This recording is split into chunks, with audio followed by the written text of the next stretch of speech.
Ay, pasensya na. Kailangan ko lang assurance. Natakot kasi ako. Ano yung mga napasok sa isip mo? Yung mga nangyayari lately, medyo nakakatakot lang. Parang inisip ko, what if lang naman. Dumating yung panahon na ayaw mo na sa akin, maputol na yung vlog sa atin.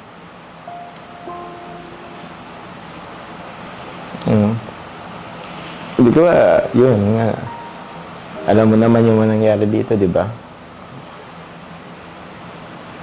Paano kung nangyari sa atin yun? Siyempre, hindi natin nahayaang mangyari. Paano nga? Kasi di naman natin kasi alam ang mangyayari in the future, di ba? Magtiwala lang tayo kasi kay Lord. Si Lord naman yung nakakaalam ng future natin, di ba? Alam ko naman yun. Nakatakot lang talaga. Ikaw, di ka ba natatakot? Ano bang nangyayari sa'yo? Teka lang.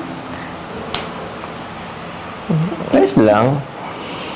Siguro marami lang talagang pumapasok sa isip ko.